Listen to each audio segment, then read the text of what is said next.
Suzanne's Paparazzi Jewelry, 24/7 shopping available.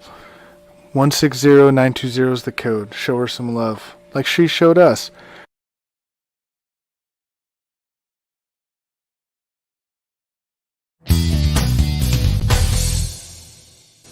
K&A Custom Crafts on Facebook. Hey, what's going on, everybody? Welcome to Coast to Coast Entertainment Network. I am Ace, and tonight you're watching another episode of Sports Minute. And tonight I am joined by my co-hosts for the evening. We'll start out with Square 2 over here. Mr. Big B. Big B, how are you doing tonight, my man? I'm doing good. Get to talk some sports with you guys and watch recaps on the games tonight. And watch somebody run after a record-setting basketball. So, All right. Get it started. And then, of course, Callan, how are you doing tonight, my man? Doing great. It's been nice to put a full week of work in with the network here over the course of the past couple days. And, yeah, ready to get the show on the road. I love it. All right. Big Game James, how are you doing tonight, my man? In pain, sort of. But it's also a reminder, this day in 1983, those Pistons that you have on your avatar played the Nuggets in Denver. And it was 186-184, the final score in 3 overtimes. It was just amazing to see that game and how much the game has changed. 4 3-pointers were made in that game. Only 4. Everything else was 2s or 1s at the line. So, what was that, 40 years ago? I can't believe it now. So, interesting date in history, and, of course, better than anything the Pistons have done this year. Did anybody play any defense that night? No. That hurts. That hurts, James. That's deep. That really does. Have they scored 186 points this year? Okay. Thank you for that. Starting right off the bat. Anyway, so actually starting right off here, we're going to actually start with the NBA right off the bat. So with the NBA, we're going to talk about the in-season tournament. And the reason we're talking about the in-season tournament is because rumors have came out that the NBA commissioner is like, hey, we should allow the winner of the NBA tournament to then get an automatic playoff spot. And look, I, for one, have a huge problem with this because if you're going to do this tournament 20 games into the season, a team can just get hot at the time and win it, and then they finish the season with 20 wins and they automatically get a playoff spot. I mean, I, for one, have a huge problem with this. I disagree with this. I don't think that it should happen at all. But that's just my opinion. So, Big B, I'll start with you. Do you agree that the commissioner should do that? No, I don't agree with anything that commissioner does. So, okay, Lakers won, so they're in the playoff position right now. But like you said, let's just take, Golden State or somebody that, is out of the playoff. They win, they're still out of the playoffs, and now they're guaranteed a playoff spot. No, I think this in-season tournament needs to be moved to the end of the year, and let it be between the play. If they want to do something for the first overall pick, then you play it at the end of the year, and the team that wins the tournament gets the first overall pick out of the teams that didn't make the big playoffs. Make it like an NIT tournament in college basketball. So, Big B, I will say that I do agree that if you're going to give a team a playoff bid for it, if you're going to say that the winner should get a playoff bid, then you do need to do it later on in the season. You need to do it maybe about the 70th game of the season. Right around there is when I feel like you should be doing it then, because that really shows you, okay, what teams are going to actually be good. So, Callan, I'm going to go to you on this one. Do you feel like the winner should automatically get a playoff spot?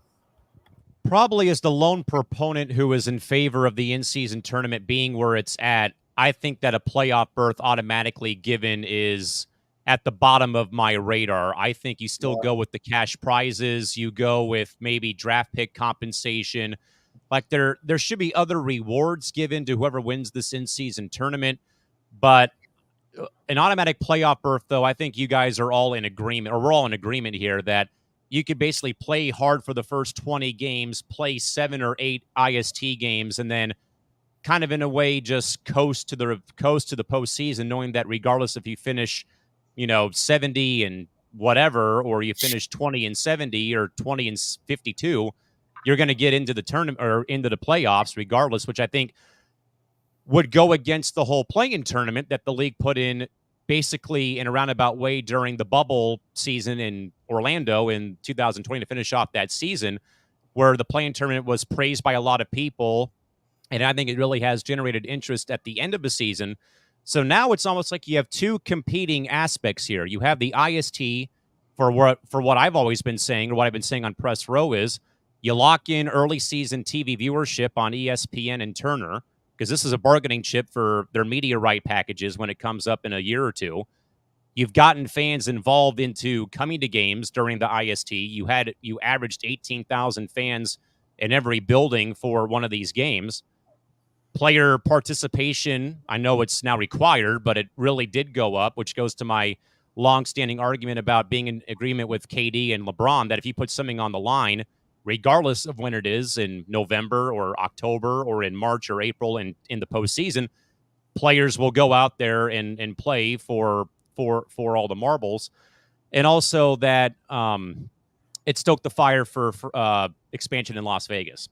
But I am definitely not on board, though, for a automatic playoff berth given. I would rather you keep it with cash prizes or with the prize pool for you win the whole tournament, you get $500,000. You finish in second place, you get $250,000, and if you get to the last four, that you get like $100,000. Like, again, that goes back to my point, though, about wanting the Pacers to win the tournament because of their payroll status, where a good high majority of those players are on league minimum salary right now, that could have really boosted those players' contracts, and what it would mean for them away from the game of basketball.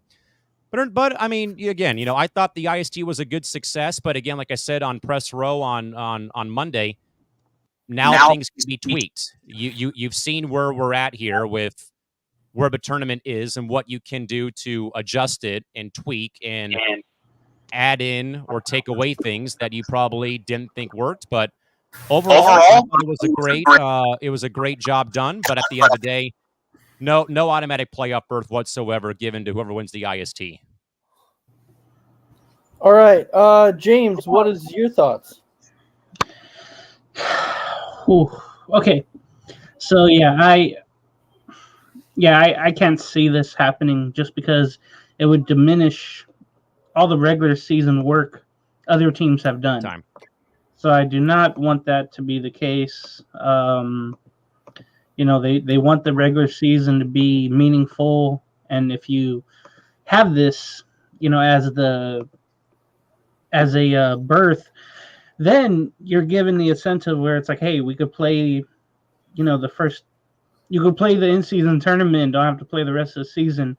Meanwhile, you have a struggling team just trying to get in, and you play the play-in tournament, but you can't get in because that one team who didn't perform as well, they won the in-season tournament a long time ago, so they get in despite you being better than them. So that should be wrong if they're even considering it. And I know they're trying to give everything to the NBA and make it, exciting throughout the year, but you just can't do this. It reminds me, I know it was exhibition up until 2002, the MLB All-Star Game. This is what it reminds me of, when it tied in 2002 in Milwaukee, and all of a sudden Bud Selig, the commissioner, said, well, let's make it so the All-Star Game, whoever wins it, whatever league, they get to host the World Series. And I hated that. And I'm happy that's gone. And it was just a horrible decision. A team can win 105 games and be the best in the MLB, but somehow they don't get home field advantage. I just found that to be awful. So this is what it was. And I think, and James, if I can intrude real quick, I do think that part, though, the reason why, other than the fact that that the AL and NL ran out of pitching in 2002, and they put that rule in place about this one counts. We always heard that this one counts when it comes to the ASG. but also for the fact, other than home field advantage, though, player participation. Look at what the NBA did, and look at how these teams didn't sit their best players for this IST. I know it was year one, but again, it goes back to what I said on Monday on Press Row, though. You can definitely tweak this, but this is not the route to go whatsoever. I don't know how else you would, reward the players other from what they're getting now with the cash prizes. As Colin mentioned, the players on the bench, that the rookies, the minimum players, the two-way players, two-way players happening. This is for them. And I did like, I don't know if true or not, but one of those rookies, I think on the Lakers, mentioned that LeBron said, "Hey, I'm playing for you to get this money. I don't know how your career is going to go, but I'm going to make sure that you get this money because you're the ones that deserve it." So I think that's really, I thought that was a really cool move by LeBron James. If it's true, it only adds to his legacy there. So in conclusion, okay, yeah, I do not want this to happen, basically. Okay, well, so it sounds like we're definitely all in agreement that the NBA in-season tournament should just stay just the way it is with cash prizes or whatever else, but definitely not a playoff bid, and that is one thing. No, I mean, I think that you can have other incentives, but a guaranteed playoff berth is absolutely off the board because, like we all said here, you can basically play hard for the first 20, 40 games and then not really have to try for the second half of the season. So cash prizes is fine. The trophy's fine. The banner's fine. But we can't be handing out automatic playoff berths. Again, it kind of again defeats the purpose of the play-in tournament like 2, 3, 4 months down the road in March and April and part of May. Yeah, it does. It does. All right. Does anybody else have any other thoughts on this? Yeah, why? I hate that the regular season has to have incentives out. They have to add this tournament in for players to play. I really hate that. I wish the players took it like Jordan said, "Hey, I'm going to play every game." The fans paid all that money, like Kobe did, pay all that money to go watch a game, and these players were sitting, out the games. And not everything's about money and exposure and all that, and that's why this in-season tournament was basically put in my eyes. And let's just be clear, just because the Lakers won it, LeBron James still is not the greatest basketball player of all time. Mm-mm. I already said that on Monday. Simple as that. I've seen so many posts on that. Like I said, he is the best of a different era in NBA history where players, like I said on Monday, didn't stay loyal to one franchise, hop, skipped, and jumped around across the map to win championships and chase money and rings and fame, and also for the fact that the league had to put a policy in to have players play.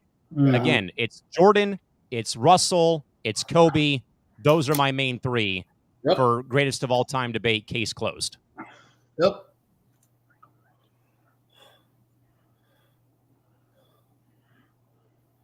Hey, Sean. Yep, I'm good. I was trying to unmute it; it wasn't working right for a second. But I'm definitely glad that I'm definitely glad that you mentioned something about the LeBron thing, because I did hear people mention that this has to put LeBron up there as the GOAT because nobody else can say that they've done this. I was like, really? Wait. Would you imagine Michael Jordan playing for this in Vegas? Yeah. Where casinos are? And he's going to win the tournament, then he's going to go spend that money or lose that money and play golf the next day. Right. He would have easily won the tournament. Well, that's the case because I've seen people post that too, that this just laments LeBron as being the greatest because he won this, nobody else has.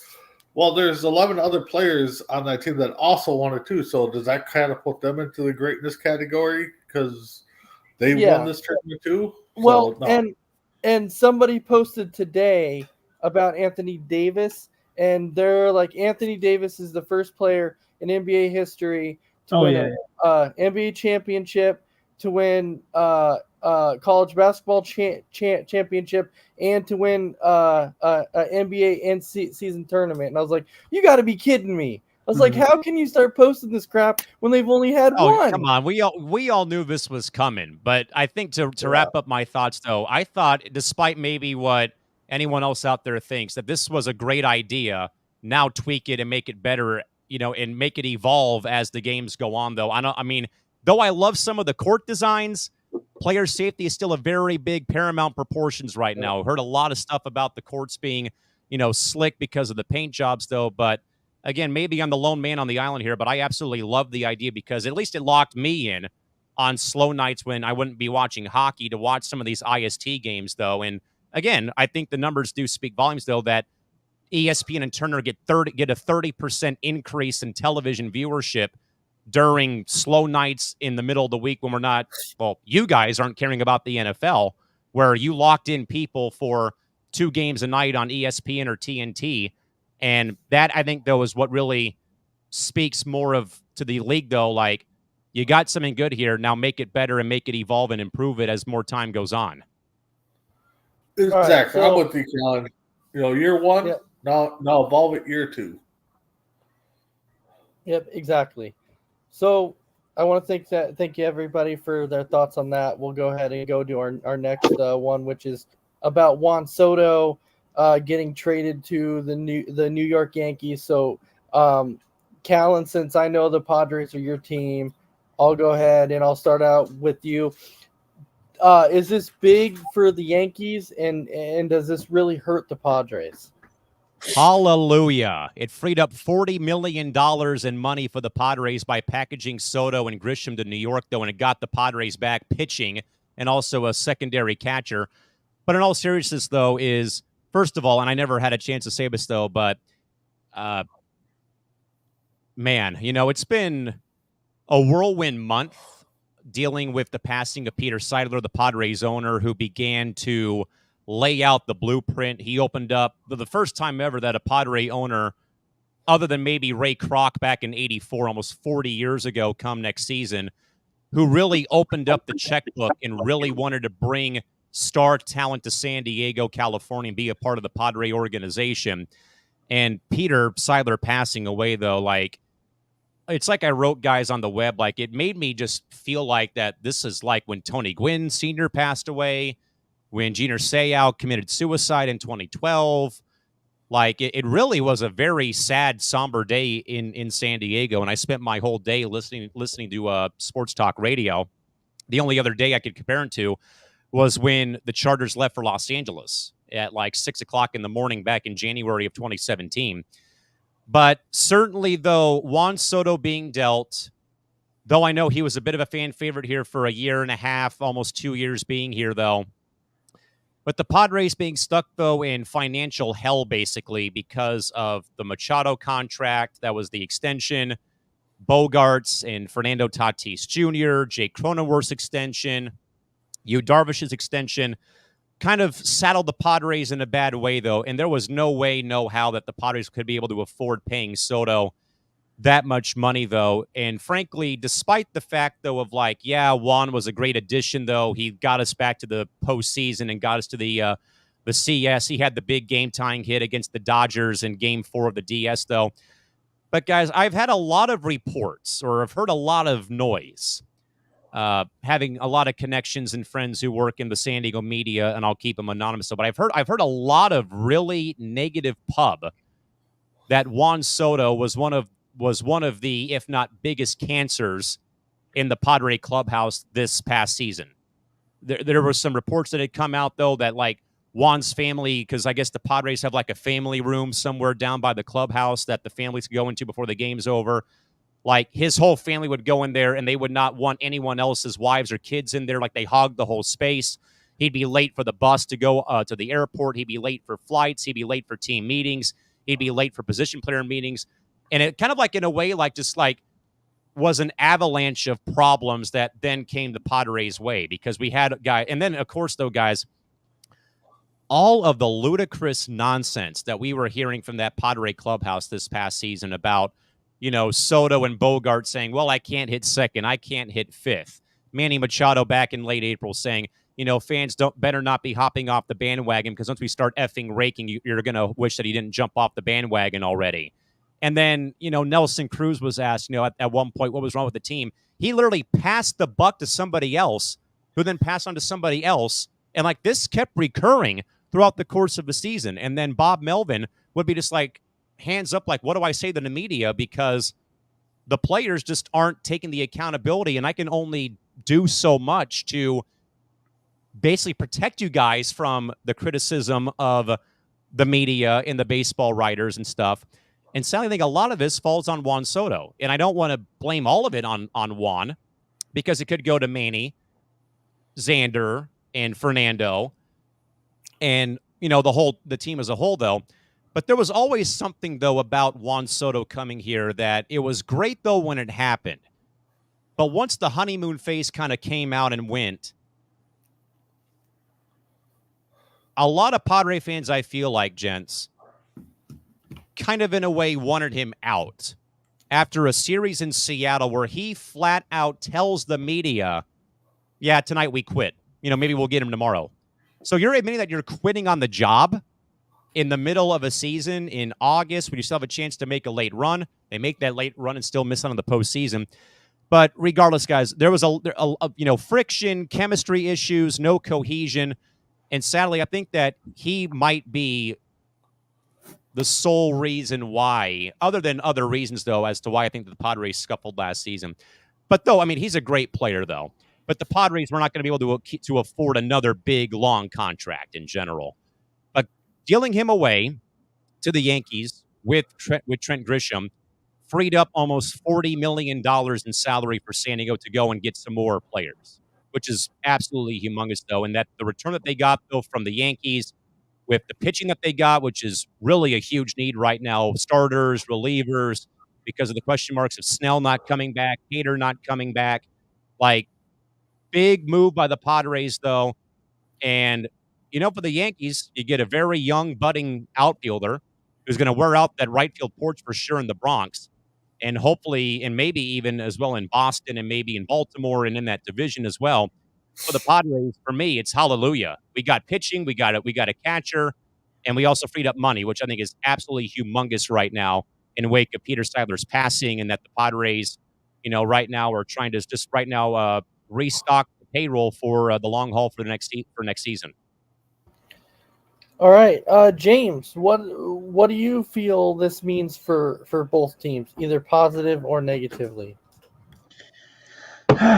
Okay, so for the Yankees, they get their superstar, they get the chance to keep him, after the season if he wants to stay for free agency, but they're gonna have to pay him a lot, move some money around because they're also owing Stanton and Judge and Cole a lot of money. So I guess somehow, just like LA, they'll do it if Soto wants to stay.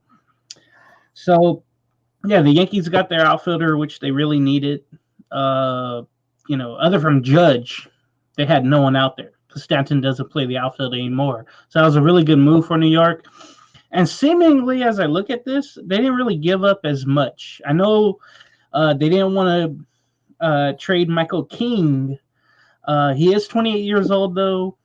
He is down to his final 2 years of team control. So I look at that and say, well, he better be good for him right away. And then I don't know if San Diego, if he does good, if they could re-sign him. And then getting the catcher, Kyle, God, I'm going to butcher this name again. Higashioka. Higashioka. Okay, so he's entering his final year of team control, and he's 33 years old. But he is a good, solid backup. So I do think that's good for this year. Brito, he appeared only in 25 games last year. He had a high ERA. Vasquez is 25. He also made his debut. He appeared only 11 times, 5 starts. I guess we're looking down the road when you're talking about some of these pitchers. And then Thorpe is 23 years of age. He's a second-round pick. He's in Double-A. He'll probably go to Triple-A this year in El Paso, and maybe we'll see him there. He'll be up with the spring training. I want to see all these guys in spring training and see how they develop. But so it's a move good for now, freeing up all that money, like Colin mentioned. If they do spend the money, I don't know what else they're going to do with it, or just save it for another day if they can afford it. And then again, for New York, it was the main guy that they needed. They needed someone to rejuvenate that team. As much as we don't want to see them succeed, they needed that. They were missing that in their lineup. They were missing another key power at bat, missing someone who won't strike out as much as Judge and Stanton does. They're going to love the walks as well as the home runs and the doubles and all that Soto brings. He'll bring that energy to the Bronx that they really need. So I believe this trade is good for both teams, but the thing is, I want to see how the players got back from San Diego. I want to see how they develop and if they'll stay long term, if they're good enough. So I guess we'll wait a couple of years and then we'll judge it by that. And then, of course, we'll see if it's only a 1-year deal with Soto if he decides to leave. But the thing I'd be pissed about if I was a Padre fan. I don't know if Callan, if you would feel the same way, but it was like, just think about what you had to give up to get Soto, and he's gone. You know, there was some great pieces like C.J. Abrams. Yeah, C.J. Abrams, he's been doing well with Washington. Mackenzie Gore's been flourishing, but then like after that, like 3 of the guys have like really faltered since they got moved from San Diego to Washington. It reminds me of the Anthony Rizzo trade in a way when he was dealt to Chicago, and basically all you got back that was decent was Andrew Kashner. So it kind of reminds me of that deal, but I wanted to see Abrams here. I always wondered why is Mackenzie Gore? Why isn't he up with the team yet? And I only got to see him basically one half of a year with the Padres. I want to say in 21 or 22.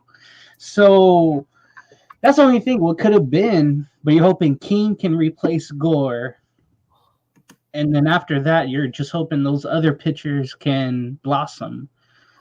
But you took that risk. AJ Preller, for everything he's done, he hasn't really, won anything, and that's unfortunate. But they took a risk. They've unloaded the farm system so many times, and just hoping that they can restock with this trade. So I guess time will tell is basically what I'm saying. Big time. All right. So Thomas has a question. He's saying, I'm wondering why the introductory press conference wasn't at Yankee Stadium. So I believe he's down in the Dominican Republic playing winter ball right now with Fernando Tatis Jr., I want to say, and some other big leaguers who are down there for the winter. Okay. All right. Big B, your thoughts? I'm kind of with James on this one. I think it's a win. It's kind of a win for both teams right now. It'll be a loss if the Yankees don't win the World Series, just like everything else for the Yankees. I mean, it's all about winning for them. So anything they do is a win right now, but if they can't bring home the championship, it's a loss.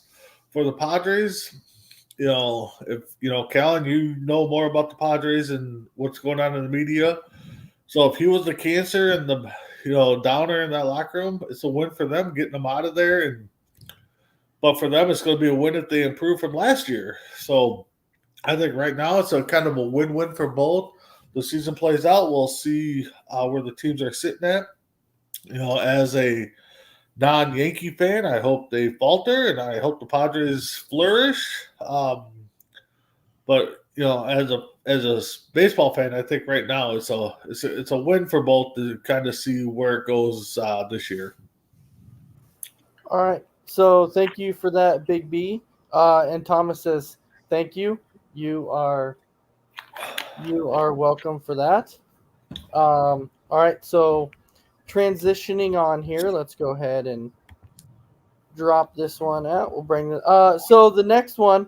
I brought this up because I saw several interviews with Colorado players and talking about like the coaching style of Coach Prime. And I don't know if you were able to see the interview on one of them to where a kid basically says that outside his door, Coach Prime has a red carpet. He has a red carpet outside his door. And he even has a note on the door that says, "Do not knock, do not come in. Did I ask you to be here?" And so there was actually several players on the team that have said they didn't have a true conversation with Prime. They didn't even talk to him much because he's the type of coach that said, hey, I'm not going to talk to you in my office unless I invite you in my office. So when I'm seeing all this, I'm like, this is crazy. This kind of, I'm not going to say the Urban Meyer situation in Jacksonville, but it kind of reminds me of maybe a bad coaching strategy, because that to me is really concerning. If indeed all that is true, that is definitely concerning. So, James, I'm gonna go ahead and start out with you on this one. What's your thoughts and the rumblings that you've been hearing about Coach Prime's coaching style? Well, I have the same thing just right out here in my house. I have the red carpet. I have a sign that says "Don't disturb unless you're wanted." I have the same exact. No, I'm just playing. But no, why are we not surprised? Like, that's not surprising. He comes with a big ego. He leaves with a big. He's gonna leave with a big ego and go somewhere else. I've always heard him say, "Well, I don't have time to waste if you're not important to me." I've always heard that from him. He's always a next thing up kind of person. His ignorance is always there. That's just him. Since he feels like a coach, he's only gonna, work or think about the important things. And he has so many assistants that the players can talk to, and that's the only way that something will get to Dion is by his assistants, basically. So I'm not shocked by this at all. I mean, I'm just learning about it now, but I'm saying to myself, well, that probably happened at Jackson State too. He probably had his own, building, where nobody can go into unless they had a special knock or something like that. So I'm not shocked at all by this.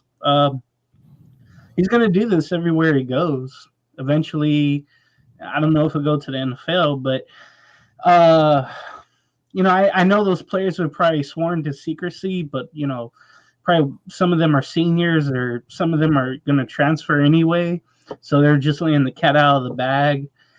And I think kids will still go there and want to be, part of the Coach Prime thing, because it's like, okay, I want to get where he is. I want to have that, arrogance. I want to be important like that to people. I want to be like that. So all the egos the ego that he's acting like, everybody wants to be that if they're going to be there. It's definitely, and we knew this coming in, that when he was going to come to Colorado, we knew he was going to shake up things a bit in the NCAA transfer portal and all that. We just knew he was going to shake things up. Things wouldn't be as traditional. No, come on in, kid. Come on in, son. Let's talk one-on-one. There's going to be none of that with him. So unless you're very important, like his son or Travis Hunter. So I'm not even shocked by this. And it's a turnoff for those, traditional parents, probably, for traditional coaches or the way he does things. He's just pissing everybody off. But I have no problem with it because I'm not surprised by it. Well, I know in that same interview that the kid was talking about, he also said that, basically, right after the season was over, him and 10 other kids got called up into Prime's office, and he said the way that it was handled in Prime's office, he said he felt like it was interesting, because he said it was 30-40 seconds tops. He said he went in and Coach Prime was like, hey, I'm letting you know you are no longer a Buffalo, because you don't have experience as a linebacker. We need people with experience, so we're going to go ahead and let you go. And he's like, next thing I know, I come in the hallway, there's about 10 other kids that are waiting in line.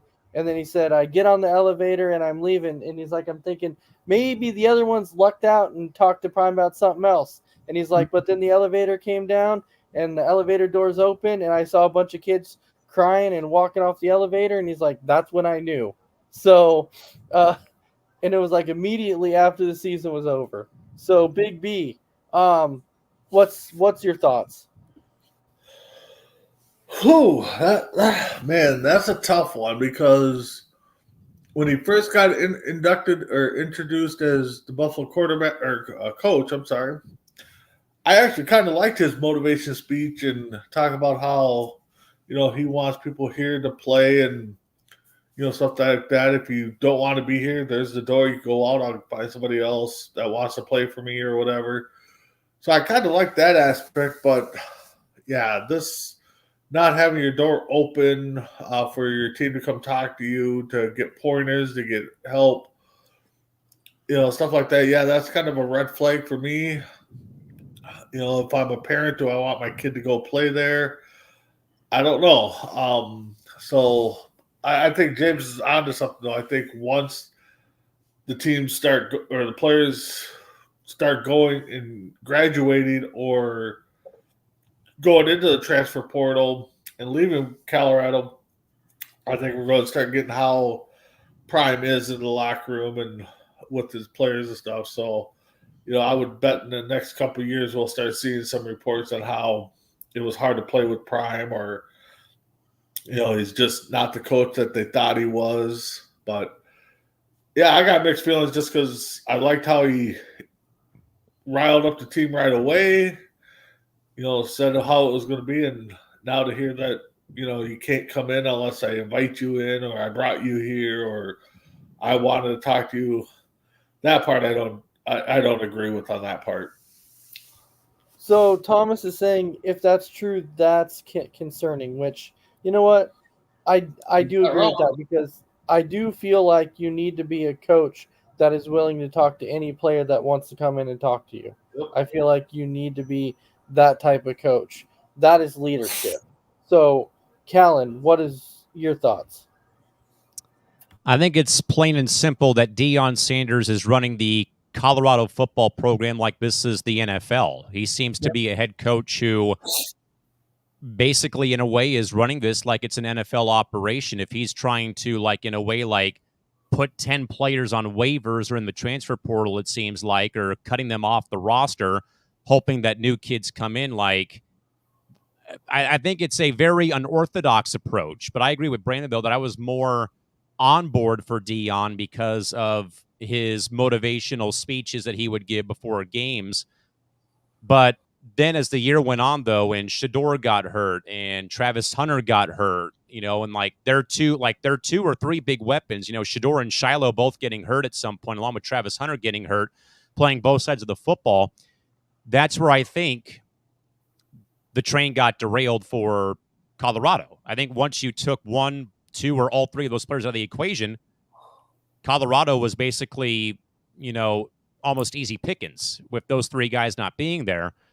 And it is a red flag, and it's alarming, especially being a former student athlete, not at the college level, but still, though, in high school playing baseball for 4 years or 3 years at the varsity level, but still, like, not having the open door to talk to the coach or having to rely on the assistant coaches to talk to the head coach is a major red flag. And I would be, like Brandon and James said, I'd be concerned if I'm a parent who maybe has a kid who wants to play for Coach Prime. Like, this season is almost like you're like, hey, proceed with caution, or hey, this is your warning right now that, it might look great on TV or via social media, but it's not quite cracked up to be what it is, though. But at the end of the day, I still want to give Deion a shot to make this work out, though, because I think with him going to Jackson State, or going from JSU to Colorado to a big D1 university, now moving conferences next year, though,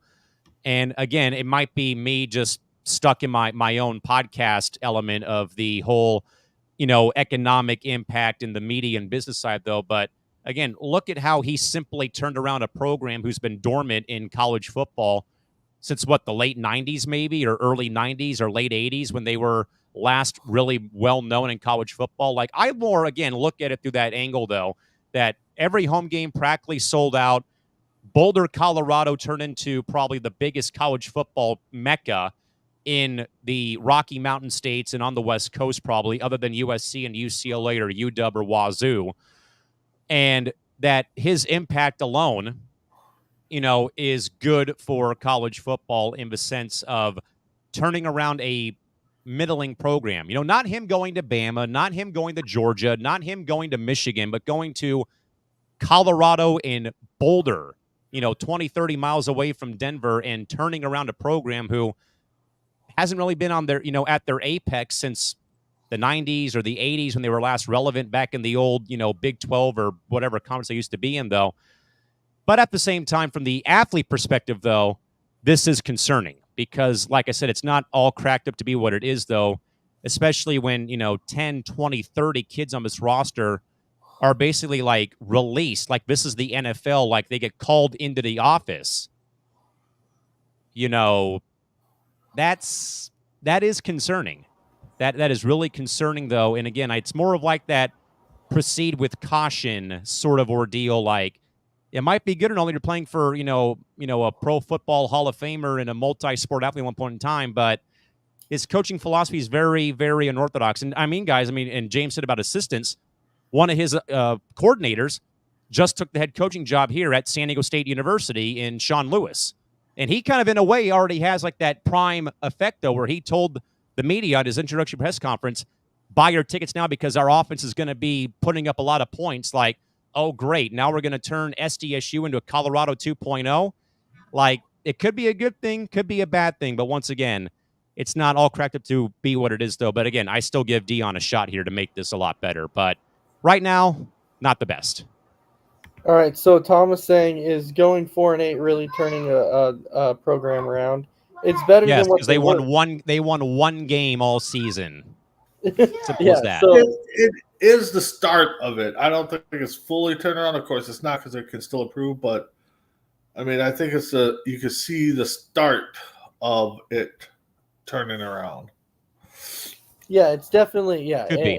and that's where I'll say it's definitely the start of it. But I do. The hardest part for me is that when he's trying to run it like NFL, when it's not NFL. Yeah, again, goes to my point again. 10 to 20 kids get called in and basically released like they can be put on waivers. Like that's not applicable here, sir, right now in the NCAA. And again, it's going to be very interesting, though. And, I would call a one-win team winning 4 games a turnaround. And again, it's year one, much like the NBA in-season tournament. There's room for improvement. Yep. Definitely.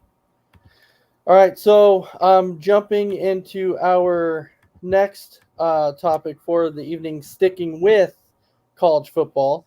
We know that the Heisman Trophy winner was announced, and we know that the Heisman Trophy winner was Jaden Daniels.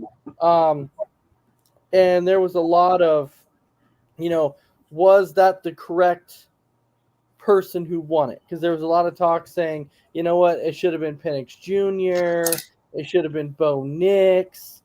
Somebody from the Gophers. Jaden Daniels didn't play anybody, and they're talking about how the Pac-12 had a much more difficult schedule this year because the Pac-12 was better.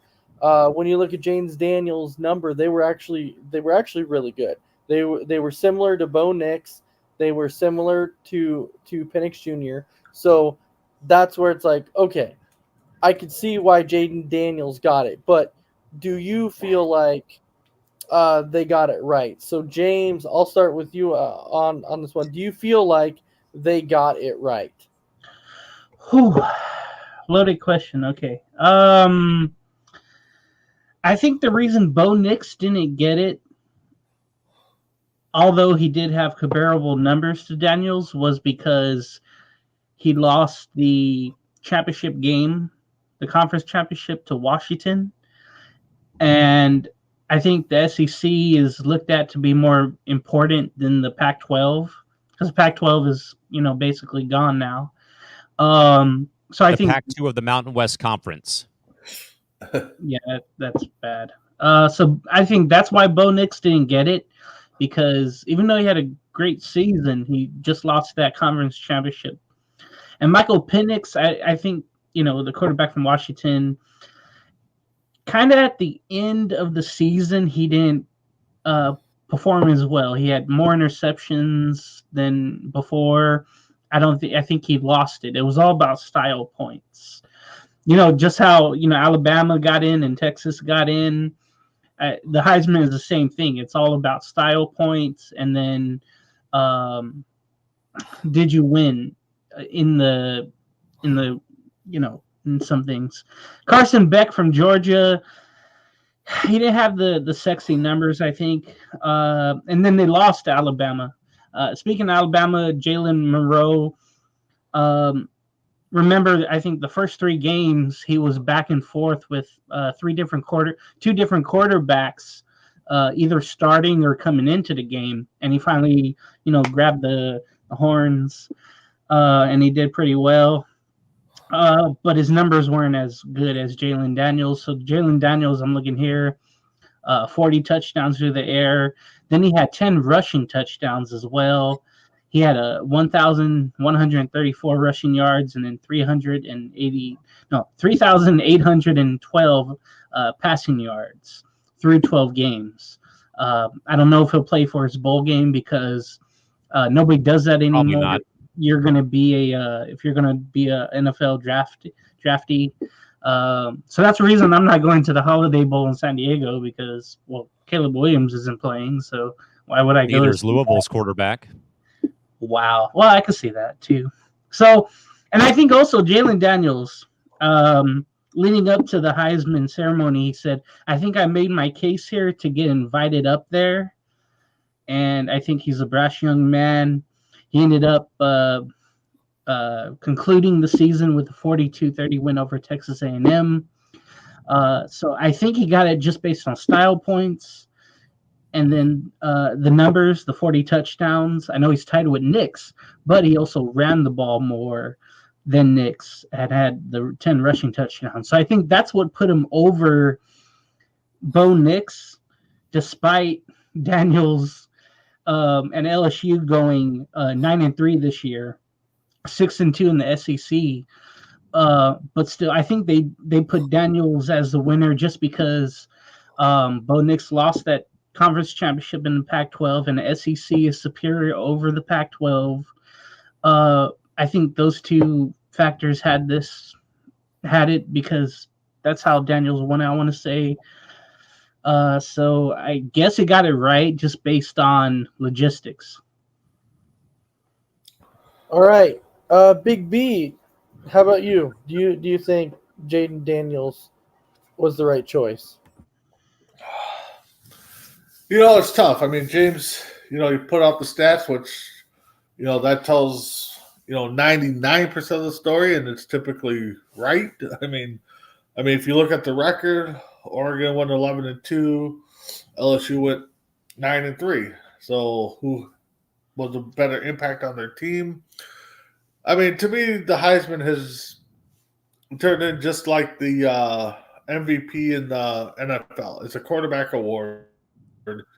We know a quarterback's going to win it. It needs to go away. It needs to be rebranded.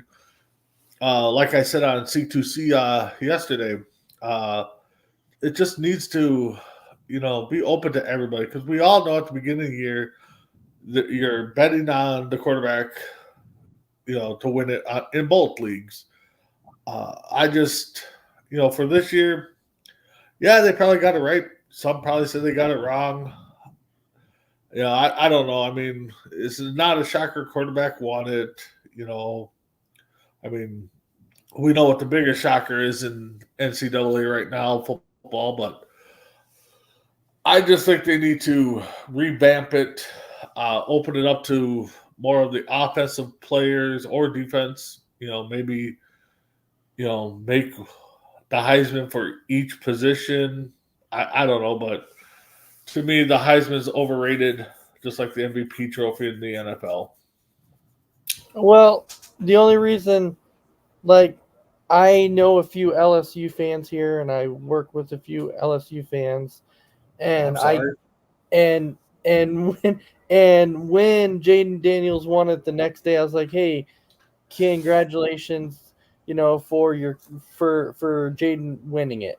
And they essentially looked at me and was like, I don't know why he won it, because he wouldn't have been our choice. So it shocked me that even there was a few LSU fans that were like, he wasn't our first choice. And I was like, wow, interesting. So, Callan, what is your thoughts?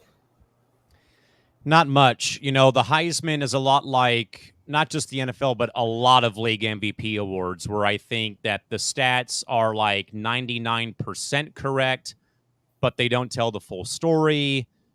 I think in a lot of people's minds, it's like, yay, another SEC school wins this award. Like, why can't we give some love to a, collapsing conference like Michael Penix Jr., so on and so forth.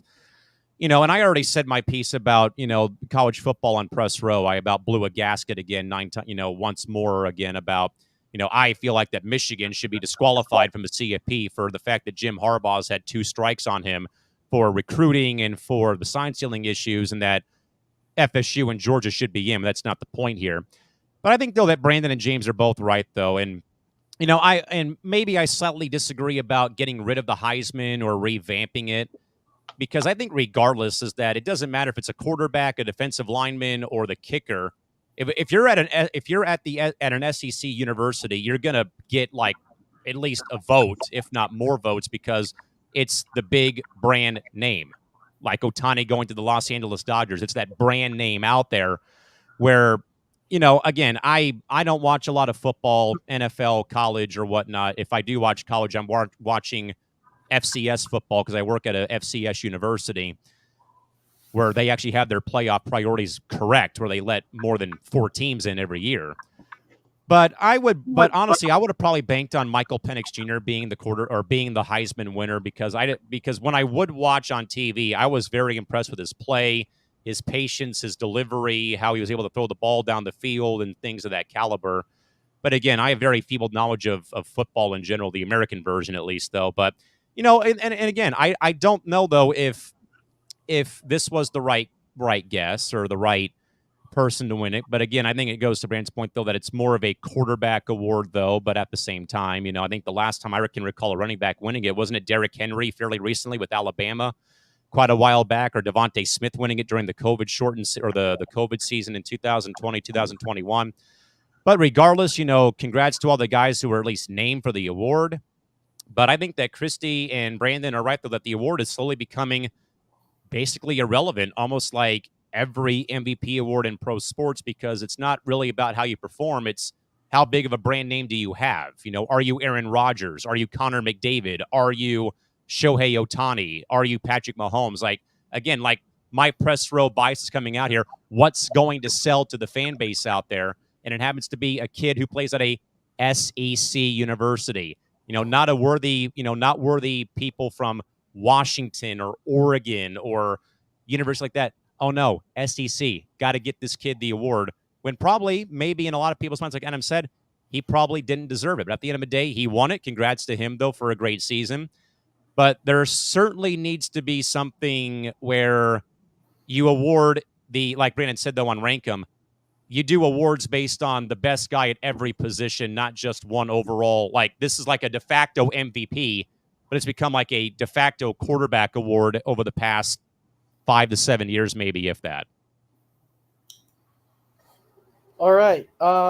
So I do want to get to this last topic, because this was something I shared, and then it's funny because I was going to ask everybody's opinion and be like, should something be done? And then right before we were going to go on, they sent out the breaking news that said, oh, look at this. It's actually going that it's going to happen. And what we are talking about is we're talking about none other than Draymond Green. And we're talking about, his ejections that he constantly gets for hitting players and his technical fouls. And so Big B, because they came out and said that he's indefinitely getting suspended now until he meets certain criteria to where he can come back. Did the league finally get this right by finally stepping up and saying, yeah, you know what, Draymond, enough is enough? Yes and no. I just saw the video as as we're doing our show. I got ESPN on. I don't think it was intentional. I think because it looks like the other player kind of had him on the right side of his hip, and I think that's what he was complaining about. That he spun around to get loose, and his arms were wailing. So he hit him pretty good. If it was anybody else that probably did it, they probably get suspended for a game. But we know repeat offenders finally, it cost him. So being that he does have anger issues, I mean, I guess it fits the crime. They finally got it right on that part of things. But I just think if it was anybody else, I don't think he gets the, hefty suspension. But being that Green, and I mean, I think he's been suspended three times just in the last 4 weeks, possibly. So yeah, enough is enough. You got to go, and I think Golden State should get fined a lot more too, because they kept pushing off, be like, yeah, we're handling it behind the scenes, we're handling it behind the scenes, we're handling it behind the scenes, and I think that's where NBA finally stepped up and goes, fine, if you're not going to do this, we're going to do it more serious. But I think Golden State also needs to get more than just a slap on the wrist. I think they need to be fined somehow for letting this go on for as long as it did. I mean, even if they would have imposed, okay, we're going to suspend Green, 5 games, and not be around the team for 5 days, go get some help, come back. I think that would have been cool, but and fair. But I think the NBA is just trying to, finally put their foot down.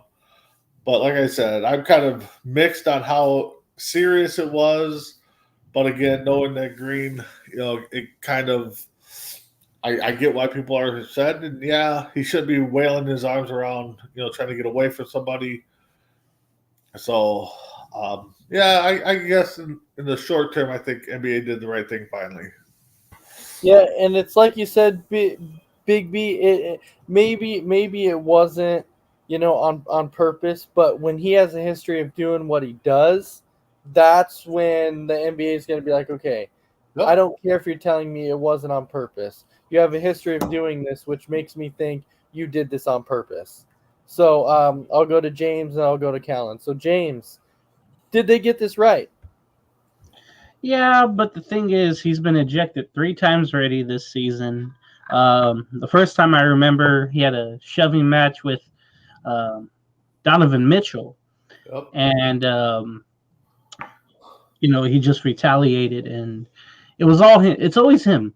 And then he choked out Rudy Gobert, just unnecessarily came in there and escalated the whole incident. It's like right then and there and say, well, Draymond, that's you. You're the problem. All this time, you're the problem.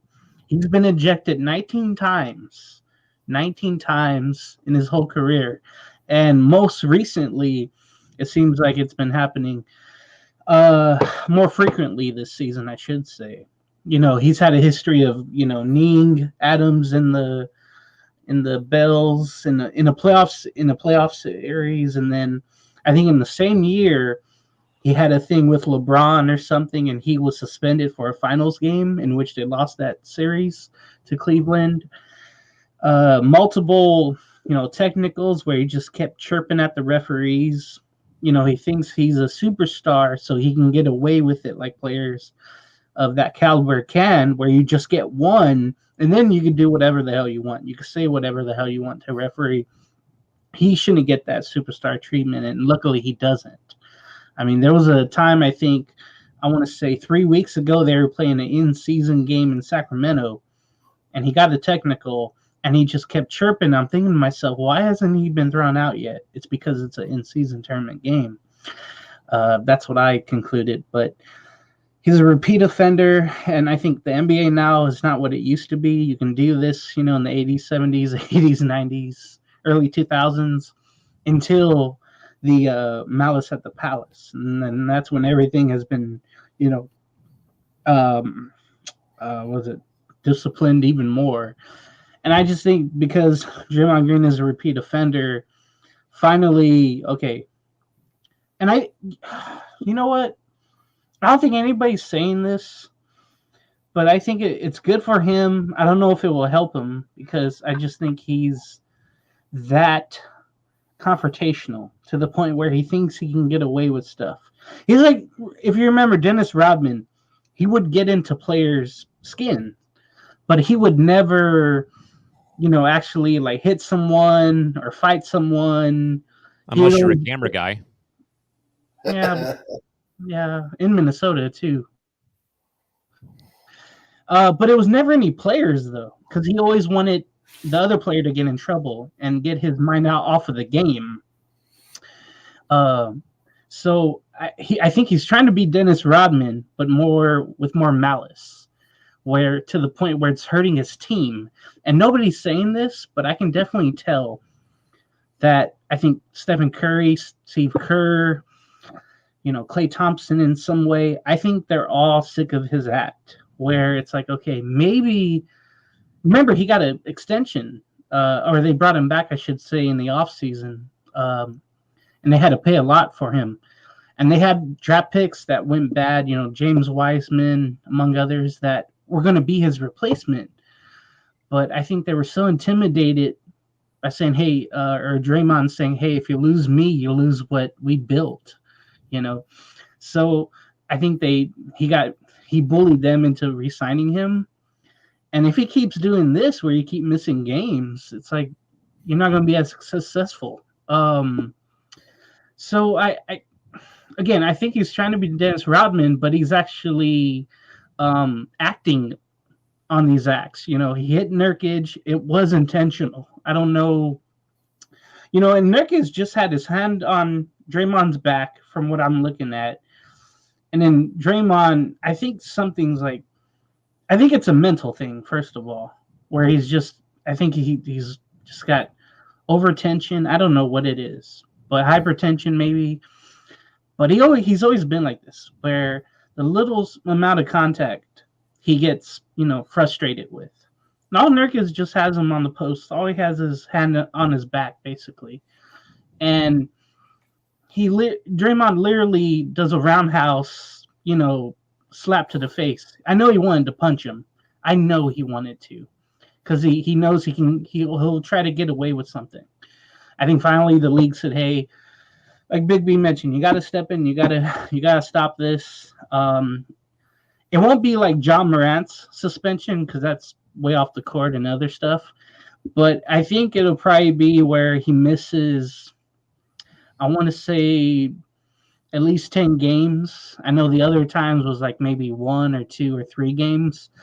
But I think he needs, some counseling. I think he needs something to get him mentally just focused on playing basketball and not hurting others. I think of, last year too in the playoffs, I'll end on this. He stomped on Sabonis's chest. Yep. Thank you. That's what I was just about to say. And like nothing was done, I think. There was no I think there was a technical, but they didn't throw him out, which was totally wrong, if I remember correctly. And I like what Chrissy said here, acting like it's WWE, what. So it's the thing where it's on him. It's always his fault. He's the problem. He's just got to stop what he's doing. And I think for the Warriors, man, you have to explore trading him. But at this point, who would want a guy with the mental capacity like this, where it's like, hey, I don't care, about hurting my team and their chances of winning games. I'm going to get even with that person that I felt like that hit me in a certain way or bumped me in a certain way, or I'm going to go choke out just because I think, he's in trouble. My teammate's in trouble. I'm so pissed at him. I want him to succeed and all that, but he's the problem. It's nobody else. It's him. All right. Thank you, James. Callan. There is a right way to defend your teammates and stand up for them, and then there's the wrong way to stand up for your teammates. And I was actually reading an article from CBS Sports. They actually listed all 19 career ejections that he's had in his entire NBA career.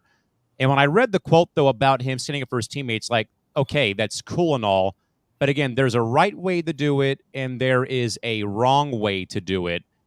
And I think that James and Brandon and Adam, they all have hit the nail on the head, though. Now, again, you can view the video as it being intentional or not. Doesn't matter. Repeat offender is why this is happening. Guys, if the major arena soccer league can force a player from a franchise in Milwaukee who had at one point similar issues of like Draymond of going after opposing players, and the league requires him to go to anger management classes, what does that say about the Warriors in the NBA?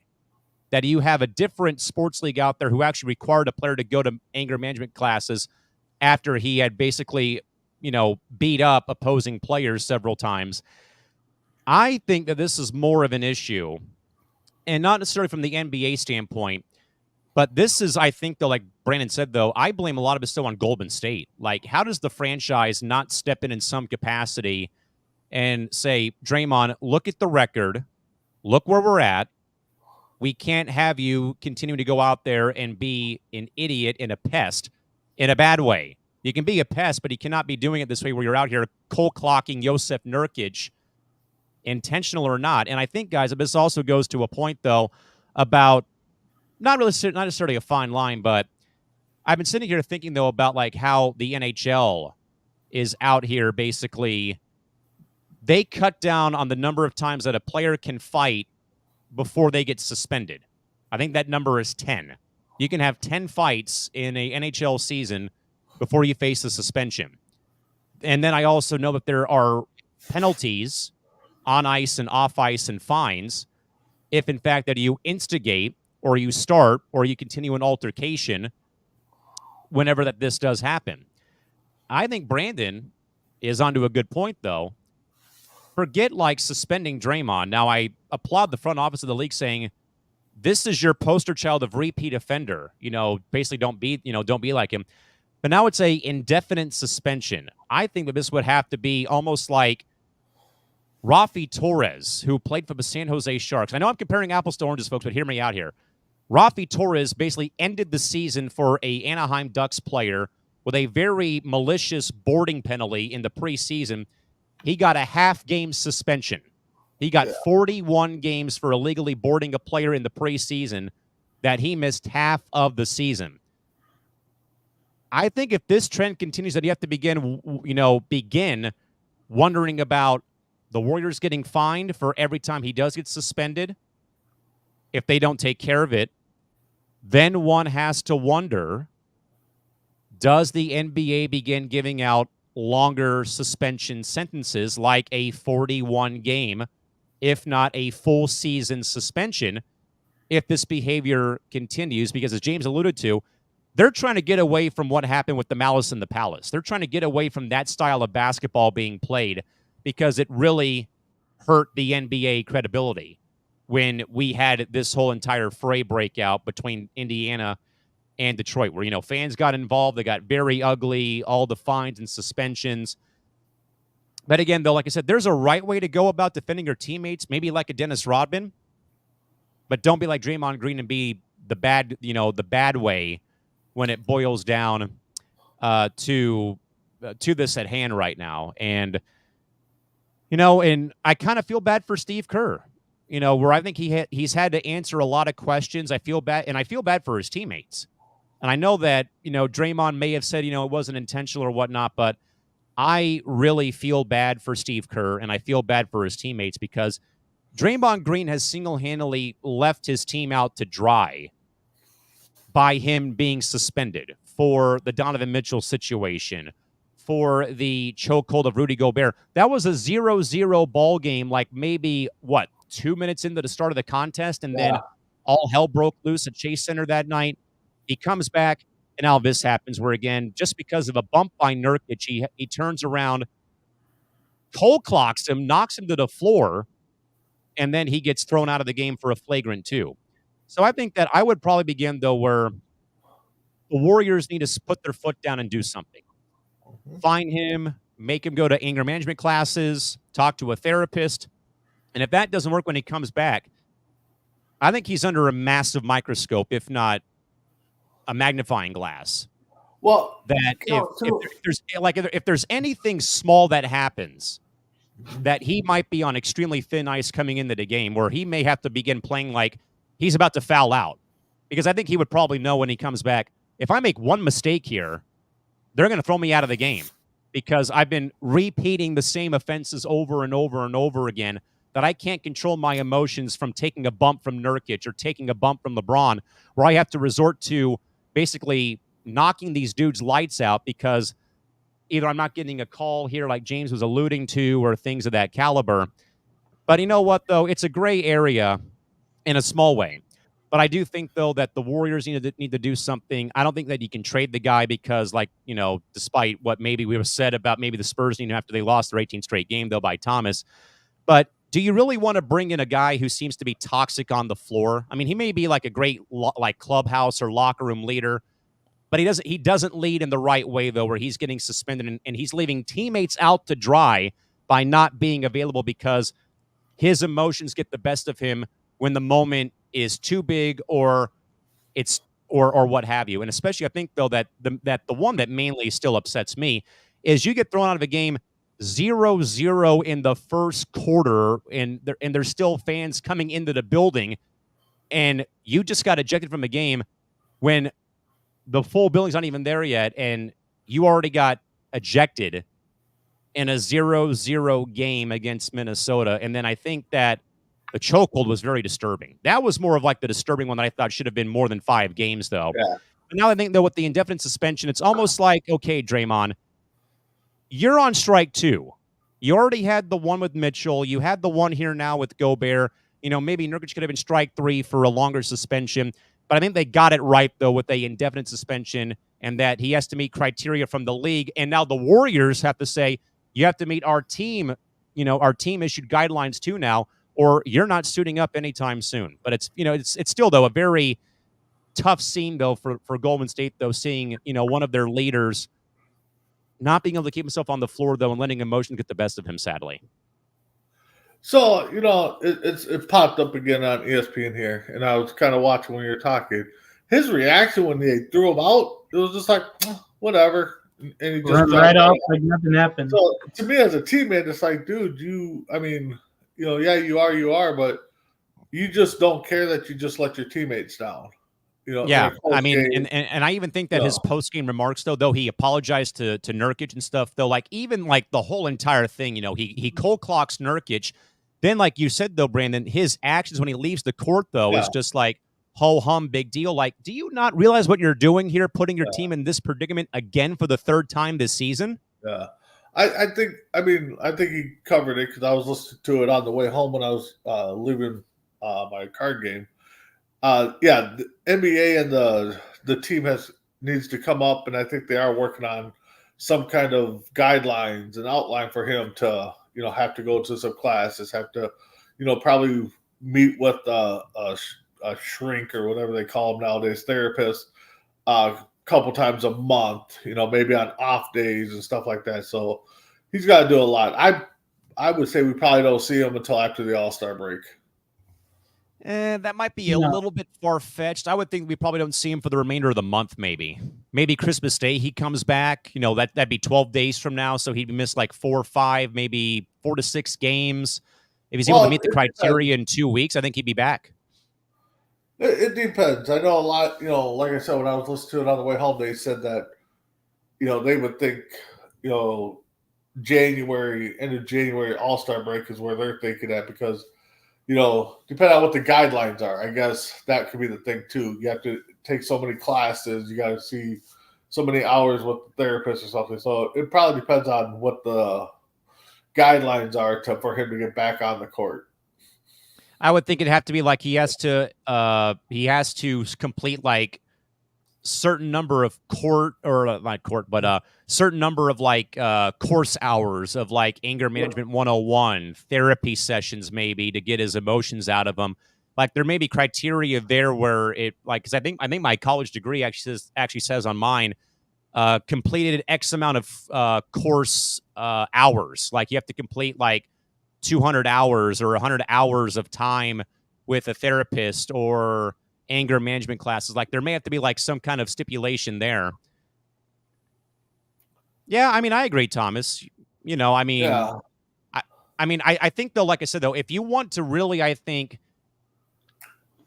in a So way, there- try to but I think like in a way though, you'd have to go like the NHL route of giving a guy a half season suspension. Like he'd have to be out like 41 games to him, like to really, I think, clean up his act though, which I think is why like hockey, you know, I know I don't want to shove it down people's throats though, but they have a system in place though for on ice conduct though, instigating the aggressor in a fight, third man being in, you know, abuse of the officiating crew as well as also on there.